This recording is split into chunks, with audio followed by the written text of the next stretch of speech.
Comparison equal to silent poison. இதுக்கான meaning என்னன்றதை நான் இந்த வீடியோவில் சொல்கிறேன். நம்ம லைஃப்பை வந்து பார்த்திங்கன்னா வேறு யாரோட லைஃப் கூட கம்பேர் பண்ண ஆரம்பித்தா நமக்கு இருக்கிற ஹாப்பினஸ் வந்து பார்த்திங்கன்னா ஸ்லோலி வந்து டிஸப்பியர் ஆயிரும். ஸோ இதான் வந்து பார்த்திங்கன்னா உண்மை. சோசியல் மீடியாவில் எல்லாருமே வந்து பார்த்திங்கன்னா சக்ஸஸாக இருக்கிற மாதிரி வந்து பார்த்திங்கன்னா காமிப்பாங்க. New car, new job, travel, money, smile எல்லாமே வந்து பார்த்திங்கன்னா காட்டுவாங்க. ஸோ அவங்களோட விளாக்ஸில் பட் அவங்களோட பிஹைண்ட் கேமராக்கு முன்னாடி வந்து பார்த்திங்கன்னா அவங்களுக்கு தான் தெரியும். ஸோ அவங்களோட கஷ்டம் என்ன அப்படின்றது வந்து பார்த்திங்கன்னா தெரியும். அவங்களுக்கும் வந்து பார்த்திங்கன்னா கஷ்டங்கள்லாம் நிறையாவே இருக்கும். பட் நம்ம என்ன பண்ணுறோம், அவங்க ஹைலைட்டை பார்த்து நம்மளோட பிஹைண்ட் த சீன் கம்பேர் வந்து பார்த்திங்கன்னா பண்ணுறோம். கரெக்டாக? அதுதான் வந்து பார்த்திங்கன்னா இருக்கிறதுல பிக்கஸ்ட் மிஸ்டேக்னு நான் சொல்லுவேன்.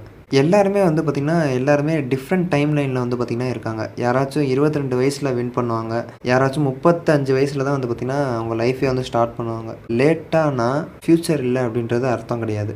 டிஃப்ரெண்ட் ஜேர்னி தான் நம்மளோட வாழ்க்கையை முடிவு பண்ணும். நம்மளோட இன்னொருத்தவங்களை வச்சு கம்பேர் பண்ணும்போது நம்மளோட கான்ஃபிடென்ஸ் வந்து பார்த்திங்கன்னா அந்த இடத்துல செத்து போயிடும். ஃபோக்கஸ் பண்ண உடனே வந்து பார்த்திங்கன்னா க்ரோத் வரும். நான் சிம்பிளாக ஒரு கன்க்ளூஷன் சொல்கிறேன்.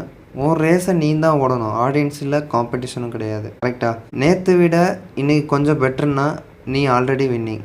இதான் வந்து பார்த்திங்கன்னா உண்மை. ஸோ இதை நீங்கள் கரெக்டாக ஞாபகம் வச்சுக்கிட்டிங்கன்னா கண்டிப்பாக நம்ம லைஃப்பில் ஜெயிக்க முடியும்.